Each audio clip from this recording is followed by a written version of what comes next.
नमस्कार, आप देख रहे हैं स्पेशल रिपोर्ट और आपके साथ में विजेंद्र सोलंकी। राजस्थान के लिए क्या धर्मांतरण नासूर बन चुका है और क्या वाकई में एक कैंसर के जैसे हर जिले हर गांव में फैल चुका है। हर दिन कहीं ना कहीं धर्मांतरण के केस के उकसाने लोग के जरिए धर्मांतरण कराने की खबरें आती है, लेकिन क्या अब राजस्थान के अंदर मिशनरी का खुला खेल शुरू हो चुका है, जिसमें विदेशी फंडिंग के साथ साथ विदेशी पादरियों की भूमिका सामने आने लगी है, या फिर वजहलाल सरकार के कठोर कानून के बाद लोगों को भरोसा होने लगा है कि धर्मांतरण के खिलाफ लड़ा जा सकता है, इसको रोका जा सकता है, इसको खत्म किया जा सकता है। लेकिन फिर भी सवाल है कि राजस्थान में कहां कहां विदेशी फंडिंग के सबूत मिल रहे हैं, कैसे मिशनरियों के धर्मांतरण का एक बार फिर से बड़ा खुलासा हुआ है। आज हम आपको बताएंगे क्या है धर्मांतरण का जोशुआ प्रोजेक्ट, क्या है धर्मांतरण का वर्नाक्युलर मटेरियल, और क्या है धर्मांतरण की चंगाई सभा, और क्या है ईसाई मिशनरियों का ऑपरेशन यीशु स्थान।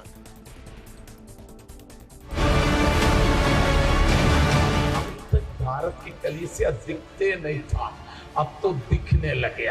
प्रभु यीशु मसीह की।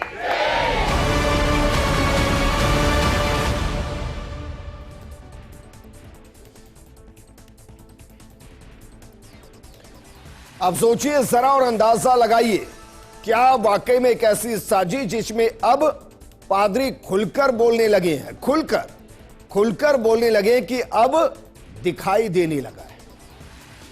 अब जरा सोचिए, साजिश बहुत बड़ी है और जो शब्द इस्तेमाल किए जा रहे हैं वो क्या इस्तेमाल किए जा रहे हैं?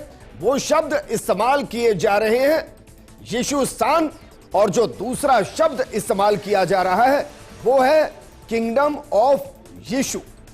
ये दो शब्द इस्तेमाल किए जा रहे हैं, ऑपरेशन यीशु स्थान और दूसरा kingdom of Yeshu.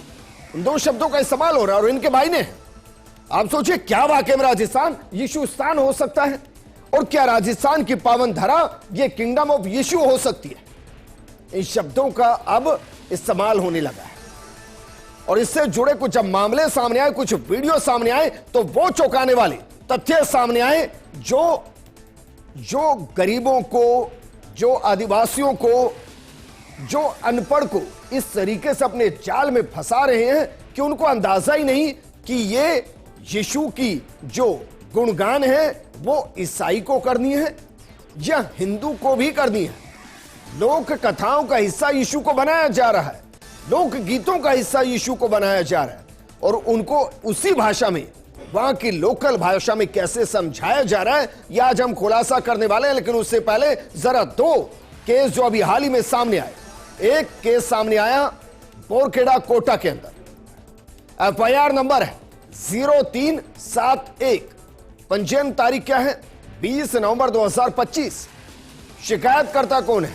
Yogesh renewal, जो कि कोटा के हैं, और आरोपी कौन कौन है इनमें?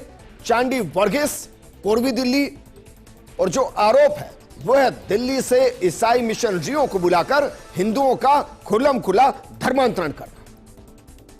दूसरा केस कहां का है?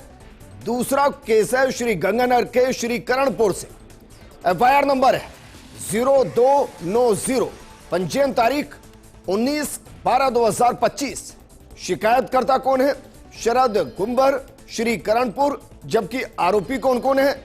बलजिंदर सिंह खोसा, राजेश कुमार कंबोज, मैथ्यू और अन्य। और इन पर आरोप क्या है? आरोप है विदेशों से ईसाई मिशनरियों को बुलाकर हिंदुओं का धर्म परिवर्तन करा। अब सोचिए, जर्मनी से लोग यहां कर रह रहे हैं और वो मिशनरी का हिस्सा बनते हुए धर्मांतरण कर रहे हैं। जानकारी तो यहां तक कि एक कोई अगर धर्मांतरण कराता है तो 5,000 रुपए मिलते हैं, और किसी एक व्यक्ति ने अगर 10 लोगों के धर्मांतरण करा दिए तो 1 लाख रुपए मिलते हैं।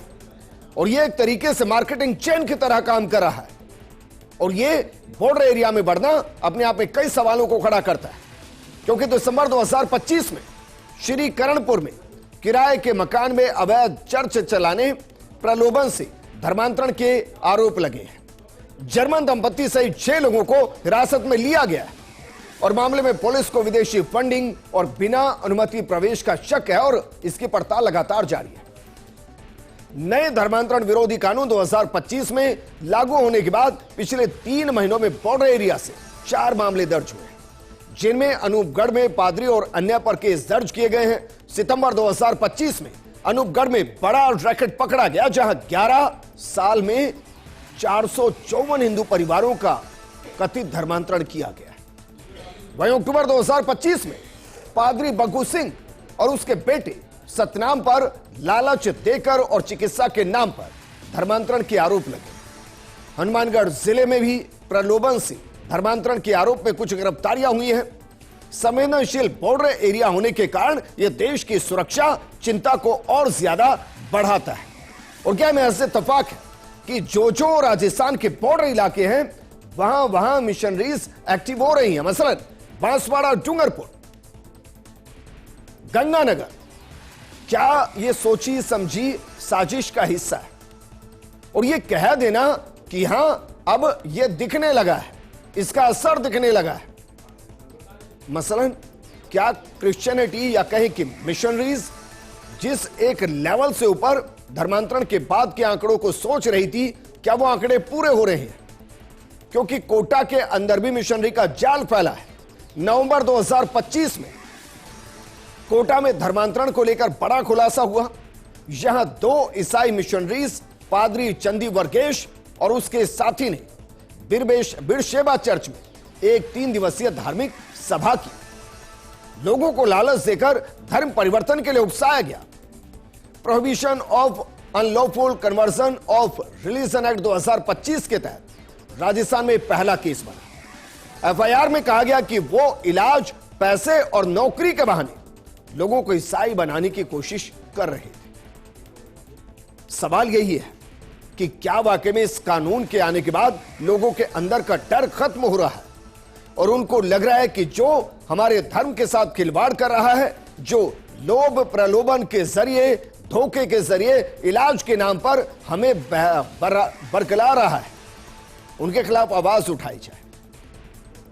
अब सोचिए जरा, अभी तक आप यीशु की प्रेयर को देखते थे, उस प्रेयर को सुनते थे और जो लिखा हुआ था बाइबल में उसी अंदाज में सब पादरी पढ़ते थे। अब एक नया खेल शुरू हुआ है, एक ऐसा खेल जिसमें शायद जो धर्म को सही तरीके से नहीं जानते या जिन्हें समझ नहीं आ रहा कि वो क्या हो रहा है, वो इस जाल में फंस जाएंगे, बड़े आराम से फंस जाएंगे। और क्यों फंस जाएंगे? क्योंकि इस खतरनाक खेल का जो नया हथियार बना है, वो नया हथियार बना है वर्नाकुलर मटीरियल। अब ये वर्नाकुलर मटीरियल क्या है? वर्नाकुलर मटीरियल यानी कि स्थानीय सामग्री। मसलन लोकगीत, किताबें, साहित्य, पैम्फलेट्स, बाइबल के अंश, यीशु मसीह के संदेश, ये सब अब लोकल भाषा में है। मसलन ये आपको वागड़, मेवाड़ी, ढूंढाड़ी, शेखावाटी इस सब के अंदर मिल जाएंगे। और लोकगीत बिल्कुल वैसे बना दिए गए हैं जैसे राजस्थान के लोक देवताओं के हैं, और यीशु को उन लोक गीतों में लोक देवता की तरह ही दिखाया जा रहा है। और बाकायदा आप सोचिए, एक वीडियो रिलीज हुआ है, और एक जो वीडियो रिलीज हुआ है वो मारवाड़ी भाषा में है। अब सोचिएगा और इसको समझिएगा और इसको सुनिए और महसूस कीजिए कि इसका इंपैक्ट क्या रहा होगा और कैसे लोगों को उनकी लोकल भाषा, उनके लोक गीतों के जरिए एक भ्रम जाल में फंसाते हुए ईसाई बनाने की एक साजिश चल रही है। इस वीडियो के एक एक शब्द को गौर से सुनिए और समझिए कि आपके साथ किस तरीके से खिलवाड़ किया जा रहा है। मैं प्रेमा ने कहो कि वह मने भगवान यीशु रे बारे में बतावे और वह दया रे साथे मने भगवान यीशु रे बारे में बतायो।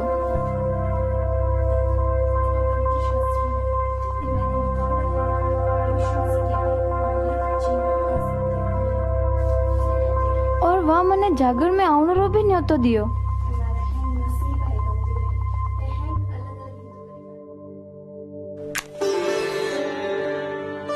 और मने सत्संग रे गुरुजी री आवाज हावल याद है। सतगुरु यीशु भगवान रा मेलड़ा अखंड जोत है, जी कोई उन माते भरोसो करेला वो पाप और मृत्यु रे चक्रों बचेला।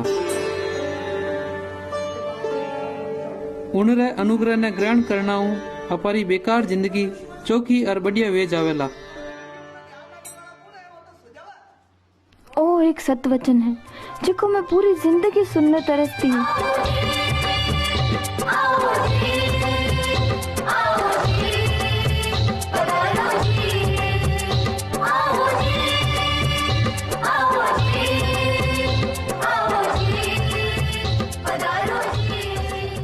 इन प्रार्थना रा बोल अपाने सिखावे के हे परमेश्वर मने झूठू हाच और अंधेरों चांदनो और मृत्यु अमर जीवन री कानी ले चालो। यीशु माय अपारी प्रार्थना री भरपूरी है। यीशु इच मार्ग हाच और जीवन है जिको अपाने मोक्ष देवे। वे माने समझाया कि आपा भगवान यीशु महाराज रे मार्फत कीनी टेम और कठे प्रार्थना कर सका। वे कहो कि भगवान खुद चाहे कि अपारे माथे कृपा रहे, आपा ने भले की करना री जरूरत नहीं। अब सोचिए जरा, मारवाड़ी भाषा के अंदर महाराज यीशु की जोत, ताकि भोले भाले लोग फंस जाएं, वो यीशु को लोक देवता समझने लगे, यीशु की शरण में चले जाएं। क्योंकि इसमें क्या कहा गया है? इसमें कहा गया है कि सारे पापों की मुक्ति महाराज यीशु के चरणों में है और अंत में वही मुक्ति देंगे। आपके लोक गीतों से खिलवाड़ हो रहा है, आपके लोक देवताओं से खिलवाड़ हो रहा है और यह खुल्लम खुल्ला हो रहा है। आप सोचिए कितने लोग ऐसे होंगे जो धीरे धीरे इसे गुनगुनाने लगेंगे और इसे ही सही मानने लगेंगे। और यही दरअसल धर्मांतरण के बढ़ते कदमों के बीच में मिशनरी का वो वर्नाकुलर मिशन है, जिसमें आपके ही मटेरियल, आपकी ही सामग्री, आपकी ही भाषा, आपके ही लोकगीत, आपके ही संस्कारों को इस्तेमाल किया जा रहा है। और इसके तहत वो हिंदी और राजस्थानी भाषा में बाइबल के किताबें, यीशु भजन के वीडियो और पैम्पलेट बांट रहे हैं, जो हिंदू भजनों से बिल्कुल मिलते जुलते हैं, लोक देवताओं के भजनों से बिल्कुल मिलते जुलते। गरीब और आदिवासी इलाकों में बीमारी ठीक करने, नौकरी या पैसे का लालच देकर यह सामग्री बांटी जा रही है और इससे लोग आसानी से प्रभावित हो रहे हैं। और इसीलिए हम ये प्रोग्राम कर रहे हैं कि ऐसा ना हो कि अचानक से आपको आपके नजदीक कोई ये लोकगीत यीशु का गाता हुआ नजर आ जाए और वो धीरे धीरे पता ही ना चले कि बच्चे क्रिश्चियनिटी या कहें कि मिशनरी के जाल में फंस जाए। क्योंकि ये शुरुआत से गरीब परिवारों को टारगेट कर रहे हैं, ये शिक्षा और स्वास्थ्य जैसी सुविधाओं की कमी का फायदा उठा रहे हैं, गरीब परिवारों को धर्म परिवर्तन के लिए उकसा रहे हैं, जैसे कि मुफ्त शिक्षा, मेडिकल मदद, मासिक वेतन, राशन, घर या नौकरी का लालच। और इसके लिए अब ये और भी नया करने लगे हैं, ये चंगाई सभा करने लगे हैं। आप जानते हैं चंगाई सभा क्या होता है? चंगाई सभा यानी कि हीलिंग प्रेयर, आपको दुआ के जरिए, प्रेयर के जरिए सही कर देंगे और बीमारियों के चमत्कारी इलाज का दावा कर लोगों को आकर्षित करते हैं। इसके लिए बाकायदा विदेशी फंडिंग हो रही है। विदेशी फंडिंग से देश में कई चर्च और संस्थाएं चल रही हैं। 10 लोगों को ईसाई बनाने पर वेतन या लाखों का इनाम जैसी स्कीमें चल रही हैं, जिनके अंदर सब फंस रहे हैं। और जैसे मार्केटिंग की चेन काम करती है, बिल्कुल वैसे ही मिशनरीज के लिए ईसाई बनाने की चेन काम कर रही है, जिसमें जो जितने ज्यादा को जोड़ेगा उसको उतना ज्यादा फायदा होगा। लेकिन यह चंगाई सभा क्या है? दरअसल ईसाई समाज में चंगाई सभा एक धार्मिक प्रार्थना आयोजन होता है, जिसमें रोग, दुख और मानसिक पीड़ा से मुक्ति की प्रार्थना की जाती है। सभा में पादरी या धर्म प्रचारक द्वारा बाइबल पाठ, स्तुति, गायन और सामूहिक प्रार्थना करवाई जाती है। चंगाई सभा का उद्देश्य यीशु मसीह की कृपा से शारीरिक और आध्यात्मिक शांति प्राप्त करवाना होता है। कई सभाओं में श्रद्धालुओं पर हाथ रखकर विशेष प्रार्थना की जाती है, जिसे चंगाई की प्रक्रिया माना जाता है। इसमें शामिल लोग विभिन्न बीमारियों, तनाव और पारिवारिक समस्याओं से राहत की उम्मीद लेकर पहुंचते हैं और देश की विभिन्न हिस्सों में चर्च, प्रार्थना भवन और खुले मैदानों में ऐसी सभाएं आयोजित होती हैं। आपने सोशल मीडिया पर बड़े वीडियो देखे होंगे कि कोई किसी के सिर पर यूं हाथ रखता है वो तड़पता है और फिर वो सही हो जाता है। कोई विकलांग होता है, वो आता है विकलांग बनकर, उसके सिर पर हाथ रखा जाता है, वो तड़पता है, वो सही हो जाता है, चलने लगता है। ये जहां सारे भ्रम होते हैं, जहां सारे पाखंड होते हैं, जहां लोगों को बरगलाया जाता है, वही इस तरीके की चंगाई सभाएं वर्तमान में कहला रही हैं। अब सोचिए किसी के घर में कोई अपाहिज है और उसको पता चले अचानक से कि फला जगह इस तरीके के पादरी हैं जो बस हाथ रखते हैं और विकलांगता सही हो जाती है, और फिर ऐसे वीडियो दिखाए जाते हैं और फिर कहा जाता है कि जब तक आप बपतिस्मा नहीं करेंगे, यानी कि ईसाई नहीं बनेंगे, तब तक आप पर इसका असर नहीं होगा। जब तक आप यीशु के गुणगान नहीं करेंगे, तब तक आप पर इसका असर नहीं होगा। और इस तरीके से उन्हें जाल में फंसाते हैं, ईसाई बनाते हैं, लेकिन होना जाना तो कुछ है नहीं। वो अपने धर्म से विमुख हो जाते हैं। और इसीलिए जनसंख्याओं में ईसाई की संख्या क्यों नहीं बढ़ रही है? क्योंकि एक तरफ तो यह कहा जा रहा है कि बड़ी तेजी से मिशनरीज ईसाइयों को बना रही है, तो फिर यह संख्या क्यों नहीं बढ़ रही? इसमें एक शब्द है, और वो शब्द क्या है? वो शब्द है दरअसल क्रिप्टो क्रिश्चियनिटी। और क्रिप्टो क्रिश्चियनिटी के साथ साथ और क्या क्या है? सबसे पहला क्रिप्टो क्रिश्चियनिटी यानी कि क्रिप्टो क्रिश्चियन बनाना, सीक्रेट बिलीवर्स। इसकी परिभाषा क्या है? ये छद्मवेशी हिंदू हैं, कार्य ईसाइयत के लिए करते हैं, इनको ईसाई जनसंख्या में नहीं जोड़ा जाता है, लेकिन ये प्रचार प्रसार ईसाई धर्म का करते हैं। इसको आप इस तरीके से समझिए, मानकर चलिए मेरा नाम विजेंद्र सोलंकी है। अब अगर मैंने ईसाई धर्म अपना लिया तो मैं यहां से जोसेफ हो जाऊंगा उनकी नजर में, लेकिन डॉक्यूमेंट के अंदर मैं विजेंद्र सोलंकी ही रहूंगा। सरकार की जनगणना में मैं विजेंद्र सोलंकी ही रहूंगा। मैं राशन कार्ड में, मैं आधार कार्ड में, मैं पान कार्ड में, मैं अपने कॉलेज की मार्कशीट में, सब जगह विजेंद्र सोलंकी रहूंगा। लेकिन धर्म पद्धति से, पूजा पद्धति से मैं क्रिश्चियन हो गया। अब मैं मंदिर नहीं, अब मैं चर्च जा रहा। अब समझ रहे हैं? इसलिए जब आंकड़े सामने आते हैं तो लगता है कि क्रिश्चियनिटी नहीं फैली है, मिशनरीज काम नहीं करें। लेकिन जब आप इन इलाकों में जाकर देखेंगे तो घर घर के ऊपर आपको क्रॉस लगा नजर आएगा और वो चर्च जाते हुए नजर आएंगे। इसे कहते हैं क्रिप्टो क्रिश्चियनिटी, जिससे सरकार को बचने की जरूरत है। और इसीलिए बीते कुछ साल पहले एक संभावित आंकड़े आदिवासी जिलों से आए, और वो जो आंकड़े थे वो आंकड़े और ज्यादा चौंकाने वाले थे, क्योंकि राजस्थान के आदिवासी जिलों में जो संभावित संख्या सामने आई, हालांकि इसको कोई कंफर्म नहीं कर पाए, लेकिन कहा गया कि 2011 में 40 से 50 के आसपास जो चर्च थे वो 2024 में 250 के आसपास हो गए, यानी कि बढ़ोतरी 500% से ज्यादा हो गई।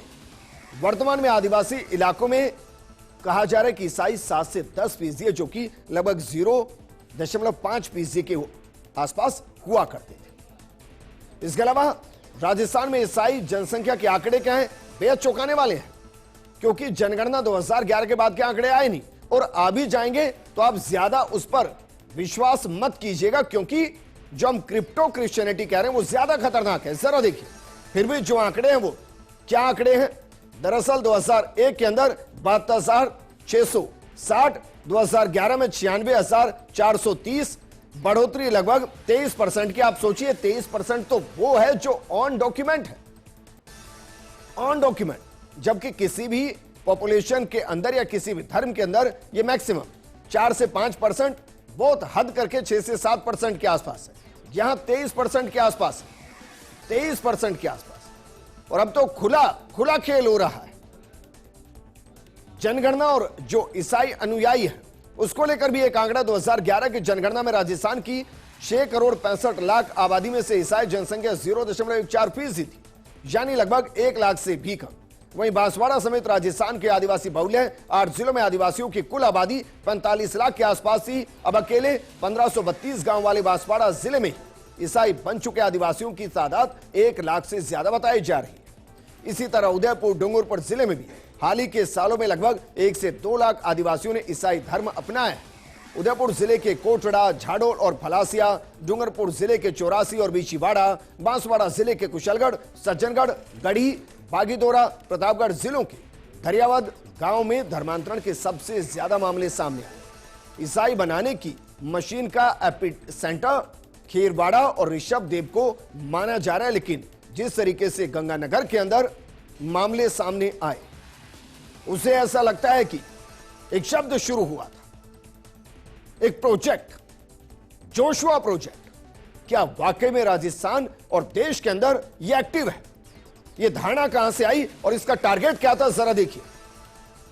यह जोशुआ प्रोजेक्ट जिसके लिए कहा जाता है कि इसके लिए CIA और USAID की फंडिंग होती है, यानी कि CIA और USAID इसके लिए फंडिंग करते हैं और इसके टारगेट बहुत ज्यादा खतरनाक है। जोशुआ प्रोजेक्ट का टारगेट क्या है पूरे देश भर के अंदर, क्योंकि CIA का कथित लिंक, ऐसा आरोप लगता है, कुछ दावे हैं कि अमेरिकी CIA या USAID ईसाई मिशनरियों को फंड करता है। जैसे जोशुआ प्रोजेक्ट जो भारत में 6 करोड़ हिंदुओं को टारगेट करने का आरोपित है, उसको यह फंडिंग करती है। कुछ ऐसी मिशनरीज रही हैं, कुछ ऐसे संगठन रहे हैं जिनके विदेशी फंड को रोका गया है। मसलन 2024 में वर्ल्ड विजन इंडिया जो कि एक बड़ा ईसाई संगठन है, उसका FCRA सस्पेंड कर दिया गया। मिशनरीज ऑफ चैरिटी जो कि मदर टेरेसा की संस्था है, उसका FCRA 2021 में रद्द कर दिया गया था। 2024 में गृह मंत्रालय ने पहली बार स्पष्ट रूप से अवैध रूपांतरण को FCRA उल्लंघन का कारण बताया था। लेकिन ये FCRA शुरू कहां से हुआ? यह शुरू हुआ आजादी के बाद 1976 में। लेकिन क्यों जरूरत पड़ी इसकी? क्या मिशनरीज को सीधा फंडिंग विदेशों से आए, वो भारत को ईसाई बनाए? क्या इसके लिए 1976 में FCRA को लागू किया गया था? ये 2010 के आसपास आकर इसमें थोड़ी सी सख्ती शुरू हुई, लेकिन मोदी सरकार 2014 से आप अंदाजा लगाइए 20,000 से ज्यादा NGO के FCRA रद्द कर दिए गए हैं, जिनमें कई ईसाई NGO शामिल थे। और बाकायदा फोटो रिलीज हुए हैं जो जर्मनी से श्री गंगानगर के अंदर आकर मिशनरीज को एक्टिवेट कर रहे थे, जो प्रलोभन दे रहे थे, उनको फोटो जारी हुए हैं। वो यहां आए, यहां रुके, यहां मिशनरीज के जरिए धर्मांतरण के खेल को खेलते रहे। लेकिन सवाल फिर वही है, क्या जोशुआ प्रोजेक्ट राजस्थान के कई हिस्सों में एक्टिवेट कर दिया गया है? सवाल फिर वही है, क्या चंगाई सभाओं को रोका जा सकता है? सवाल फिर वही है, क्या क्रिप्टो क्रिश्चियनिटी को रोका जा सकता है? सवाल फिर वही है, क्या ऐसे ही धर्मांतरण मासिस में होते रहेंगे और वो एक ऐसे क्रिप्टो क्रिश्चियनिटी का हिस्सा बनते रहेंगे जिसको काउंट करना बेहद मुश्किल होगा? इसलिए हम कह रहे हैं, क्या वाकई में ऑपरेशन यीशु स्थान को रोकना बेहद जरूरी हो चुका है? इस प्रोग्राम में फिलहाल इतना ही। बने रहिए फर्स्ट इंडिया न्यूज के साथ। नमस्कार। भारत की कलीसिया दिखते नहीं था, अब तो दिखने लग गया। प्रभु यीशु मसीह की